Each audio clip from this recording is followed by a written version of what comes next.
What happened to the president, what happened in Daly Plaza, obviously happened at the same time. So we don't really have a timeline, we're just kind of going back and forth. Just within minutes of the shots being fired in Daly Plaza, police surrounded the Texas School Book Depository because they believed the shots came from there. I think it was pretty obvious to everybody that they did.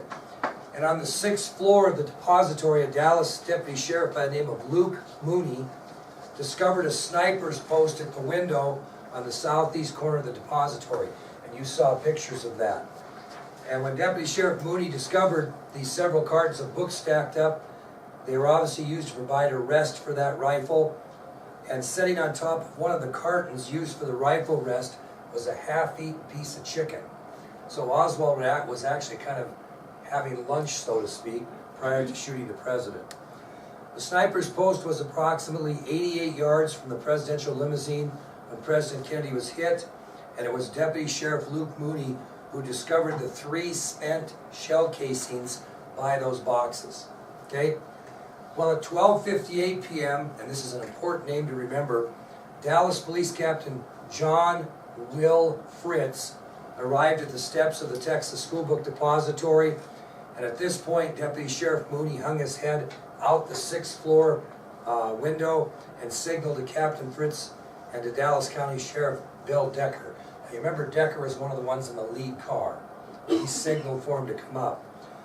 Deputy Sheriff Mooney advised the two men that he had located the area where the shots had been fired, and they immediately started looking for what? What didn't they find?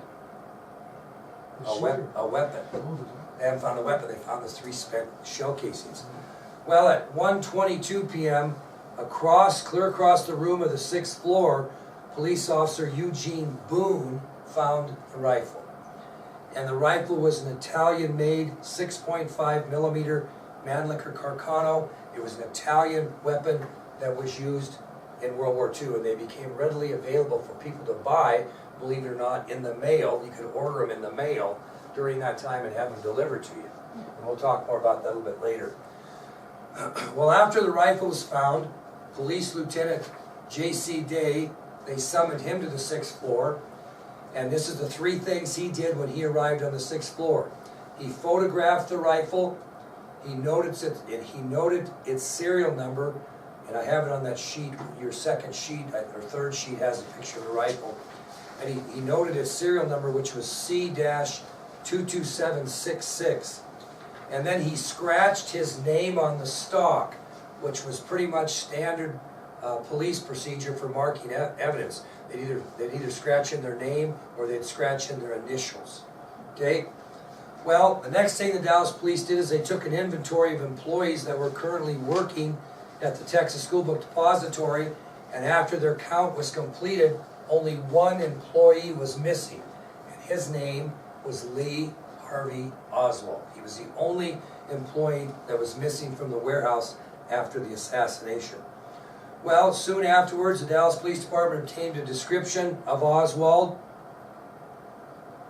and there was an eyewitness there by the name of Howard Brennan who claimed he saw a man on the 6th floor of the depository fire the final shot. And they estimated that Brennan was approximately 107 feet from the front of the depository when he witnessed that final shot. Well, Brennan gave a description of what he saw. The police immediately relayed that description to all police units in the area. And if you think about this, everybody talks about shoddy police work on the part of the Dallas Police Department. Think about this. Within 60 minutes of the assassination, 1 hour, they had found the sniper's post, they had found 3 spent shells, they had found the rifle used in the shooting, they found a brown paper bag with gun oil on it, more than likely used to wrap up the rifle so it could be brought into the depository. They had a description of the suspect in the assassination, and they had his name. That's really pretty good in an hour, you know, when you think about it. Now, you say the rifle wasn't there at the window. No, so that they assume as he was leaving, he dropped it somewhere That's correct. else. That's correct. He went across the room to leave and dropped it behind some other books. Yep. Is it in the same room, or is it just a whole big? No, it's just a big flat, full of boxes. Yeah. At the time, yeah. So, So really, they had done a pretty good job. So, let's talk about the route of Lee Harvey Oswald after the shooting. Now, we gotta back up in time a little bit. At 12:31 p.m., remember what time was he shot? 12:30. So a minute later, Dallas police officer Marion Baker ran into the Texas School Book Depository with his pistol drawn. And he was a motorcycle patrolman in the motorcade, assigned to the rear of the president's limousine. And if you looked in the video, there were several police officers on motorcycles. He was one of those. Well, Baker had heard shots that he thought came from the depository, and once he got in the depository, he encountered building superintendent Roy Truly. He was the boss. And Superintendent Truly then led Officer Baker to a back stairwell where the elevators were located because he wanted to go up the elevators. Now, he's not willing to wait for the elevator. It took some time, so Officer Baker began to run upstairs, and Truly followed him. Well, on the second floor of the depository, Baker could see a man through a glass door into what was the lunchroom of the depository. And Baker confronted the man at gunpoint, and he asked the superintendent Truly, "Do you know this man? Does he work here?" And Superintendent Truly responded, "Yes, he works for me." Well, Officer Baker and Superintendent Truly then left the man, continuing up the stairs, and that man was later identified as Lee Harvey Oswald. He had him to rights if he'd have known anything about it, but he simply left. Well, at 12:35 p.m., just 5 minutes after the shooting, the Dallas Police Department made the decision to lock down the Texas School Book Depository. Unfortunately, the decision came a little late, as they estimated Lee Harvey Oswald left the front door of the Texas School Book Depository at 12:33, just about 3 minutes after the assassination. He exited right out the front door of the School Book Depository and headed east, up Elm Street, and he opposite of where the motorcade was coming. He went the other way. He covered 7 blocks, and he stopped at the corner of Elm and Murphy Street. And at Elm and Murphy Street, at 12:40 p.m., he boarded a city bus. Okay, how would they know that? Bus pass. Yeah, and the bus driver. If you look at your next handout, it shows a picture of that exact bus transfer. And Cecil McWaters, who is the bus driver. You guys see those? There you go, right there. I actually have an original. This is what an original looked like. This is a copy, but this isn't obviously that one. But it's an original bus ticket, just like they used in Dallas. That one happens to be June 7th, 1959. They hadn't changed much. Well, McWaters later stated that Oswald did not get on the bus at a regular bus stop. He knocked on the door when it was stopped. Because there was a traffic jam going on down there because of what had happened. And Oswald entered the bus at a non-stop, paid his fare, and sat down. Well, because of the heavy traffic and they had Houston Street blocked off in Maine, Oswald got a little impatient because he wasn't getting anywhere, and he left the bus at 12:44 p.m., 4 minutes later, and he walked a very short distance to a nearby Greyhound bus station where he caught a taxi cab at 12:48. And he asked the taxi cab driver, William Whaley, to take him to the 500 block of North Beckley Street, which was in Oak Cliff, which was a suburb of Dallas. Now, taxi driver Whaley began the ride as normal taxi drivers do. They try to drum up some conversation, and he says to Oswald, "I wonder what the hell this uproar is all about." And Whaley stated later that Oswald didn't answer, so he just figured he was one of those passengers that didn't like to talk when he was right. Well, at 12:54 p.m., Oswald was dropped off at the 700 block of North Beckley Street. Where did he say he wanted to go to? 500. He actually on purpose had him drop him off 2 blocks farther down on purpose. He didn't want to be dropped off right in front of his boarding house. And that's where he was heading. So at 12:54, he was dropped off at the 700 block of North Beckley Street on the corner of Neely and Beckley Street. It was 3 blocks, beyond the boarding house where he lived. and after he departed the taxi cab, he turned around and walked back to the boarding house, which was located at 1026 North Beckley Street, and he arrived there approximately 1 p.m. Well, he walked into his boarding house and grabbed a light-colored Eisenhower jacket. If you're a little older, you know what one of those are. Anybody in here know what they are? They're pretty popular, yeah. Yeah, Eisenhower jacket, and grabbed his .38 caliber revolver and left the boarding house at 1:03 p.m. How do we know that? Because Earlene Roberts, who was a housekeeper for one of the residents who was there, was later quoted as saying, Oswald was not running, but using a fast walk when he entered the boarding house. He went out walking fast the same way as I was listening to the broadcast about Kennedy. So she later testified that he came in and left within 3 minutes. Well, Oswald leaves the boarding house and he walks towards the bus stop that's just located just yards away, actually right on the corner of his boarding house. I've been there several times. Anyway, there was really no specific witness to the exact route he took from his boarding house until he reached the section of 10th Street and Patton Avenue in Oak Cliff. So he was now less than a mile from his boarding house and about 2 miles from the Texas School Book Depository. That's where he's at. Well, on patrol in his police car at the time was a Dallas police officer by the name of J.D. Tippett. He had heard about the president's shooting. He was cruising in his patrol car. Well, after he got the report about the shooting and the description of the missing employee from the depository, he stopped and parked his patrol car in front of the Top 10 record store, which is still there today. And according to witnesses, he entered the store, asking customers to get out of his way. He used a telephone there to make a call. To this day, no one knows who he called. No idea who he called. This is Tippett, the police officer. No one to this day knows who he called. Well, he makes his telephone call, and he continues his patrol looking for the man who fit Oswald's description.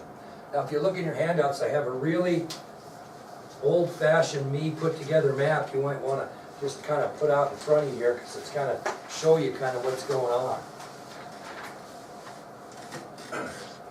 Well, as Tippett is cruising, all of a sudden at 1:15 p.m., Officer Tippett sees Lee Harvey Oswald, and he's walking, and he stops him walking on 10th Street.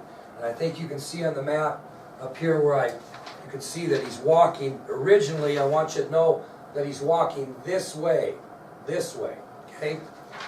Well, Tippett sees him, and he believes that he fits the description that he's been given of the missing employee from the Texas School Book Depository.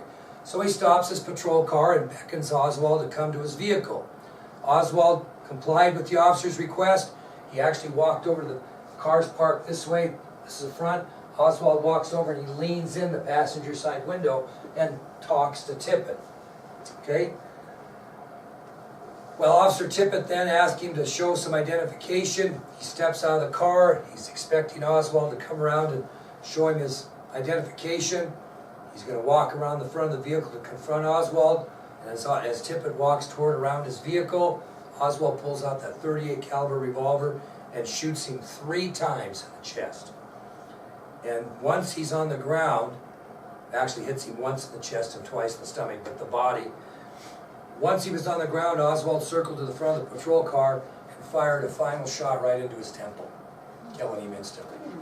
How do we know that? McKinsey. This shooting of Officer Tippett was witnessed by Helen Markham. She was standing on the corner of 10th Street and Patton Avenue. You can see where I've got her marked on the map. And after shooting Officer Tippett, Oswald took off on a fast walk directly toward Markham. And notice, what has he done? He was going this way, and now he's turned and he's going the opposite way he came. And on the corner there is Helen Markham, who has witnessed this entire thing. Well, she's so terrified by what she witnessed and so scared that Oswald was walking directly to her, she simply screamed and covered both of her eyes just like this, not knowing what was going to happen to her. As Oswald passed and was walking away from Mrs. Markham, he emptied the spent shell casings from his pistol in the grass. which were later recovered. Well, at 1:17 p.m., Temple Bowley, and his 12-year-old daughter discovered Tippett lying next to his police car as they were driving by. Temple Bowley stopped his car and he left his daughter in the vehicle because he did not want her to see such a horrific sight as a dead police officer, what he thought anyway. Well, he gets there and there's someone trying to get a hold of the police, doesn't know how to use the radio. Bowley then gets on the police radio, tells the guy to get out of the way. He had a CB, if you're old enough, you know what a CB radio is. He had he had a CB radio in his car, and so he knew how to use them. And so it was actually Temple Bowley who called in the location of the fallen officer, and after making the call, he and his daughter simply left the scene. Well, as Oswald had walked by Helen Markham, he headed down, you can follow the route, and the next person to see Oswald was Ted Calloway. And he was the owner of a used car lot on the corner of Patton and Jefferson Boulevard, and he had heard the sound of the gunshots and ran towards the sound of the firing. And he encountered Oswald on Patton Street after he had walked away and left Mrs. Markham at 10th and Patton Avenue. And Oswald was heading down Patton Street towards Jefferson Boulevard, and according to Calloway, Oswald was holding a gun in what he said was the raised pistol position. And Calloway shouted out at Oswald, "Hey man, what the hell is going on?" According to Calloway, Oswald muttered some sort of response and immediately turned west, which you can see, and headed down an alley. Well, Calloway then went to the scene of the shooting, and not knowing that Temple Bowley had already informed the police of Tippett's shooting, he uses the patrol car's radio and calls for help also. Well, Calloway was told that someone else had already called in the shooting to stay off that radio, and the police were on their way. Well, Calloway, and this is 1963, he picks up Tippett's gun that's laying on the ground and hails down a taxi cab that was driven by William Scoggins, and Calloway and Scoggins then drive the neighborhood looking for Oswald. That's what they did. Meanwhile, Oswald's continuing to flee down the alley, right on the picture there, behind Jefferson Boulevard, and he passes behind a Texaco gas station. Remember those, by the way? Touch the car to the man that wears the star. Yep, and Texaco was on Jefferson Boulevard, and of course the alley was behind, and he discards his light-colored Eisenhower jacket and throws it behind the Texaco station, which is later found also. Well, he continues to head south, and he walks down Jefferson Boulevard, hearing police sirens responding to the Tippett shooting. Well, he's really nervous, and he walks down Jefferson Boulevard, and he ducks into a recessed area in front of Hardy's shoe store. Now, if you can picture this, I'm the door to get in the shoe store. There was a recessed area that went out to the sidewalk, so you could kind of come in and get out of the weather, so to speak. And what Oswald did is he simply took refuge in that recessed area in front of Hardy's shoe store at 213 Jefferson Boulevard. Well, a fellow by the name of Johnny Brewer was the manager of the shoe store, and he had heard police sirens outside of the store and proceeded to look out the front window to see what was going on.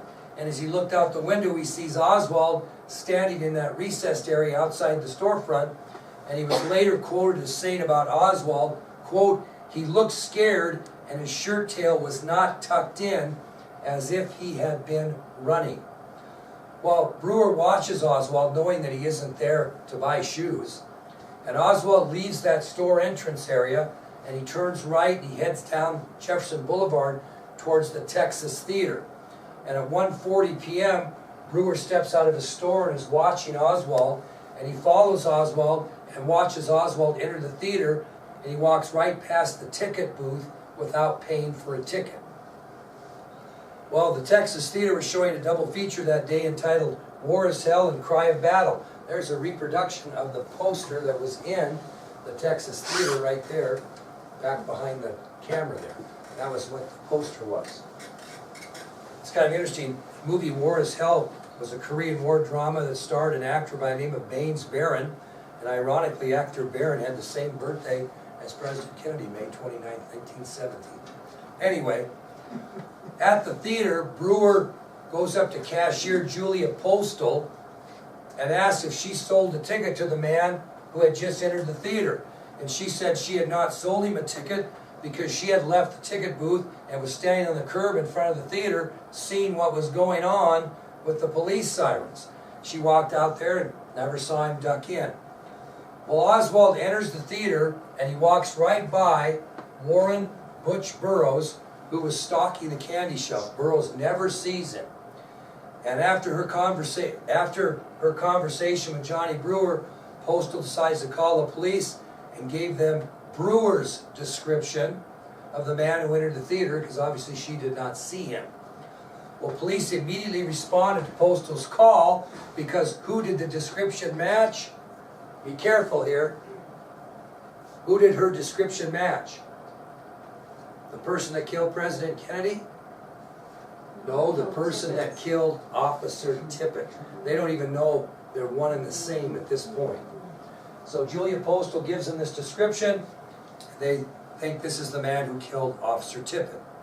Well, at 1:48 p.m., this is all the same day, by the way, within minutes of the call by Postal, 6 police cars and 16 police officers enter the theater. Or the police cars don't. They arrive and enter the theater. Among those 16 officers are these 4 fellas right here: Paul Bentley, Gerald Hill, Ray Hawkins, and Nick McDonald. They were among the 4. Well, prior to the police arriving, Johnny Brewer, the shoe salesman manager, had entered the theater and was standing behind the stage by a back exit door to the alley. So if this is the movie, if the people are looking at me, you're looking at me, and this is the screen, he was back behind the screen at a back door. Well, he hears noises in the alley outside the exit door, and he opens the door, and police investigator Ray Hawkins grabs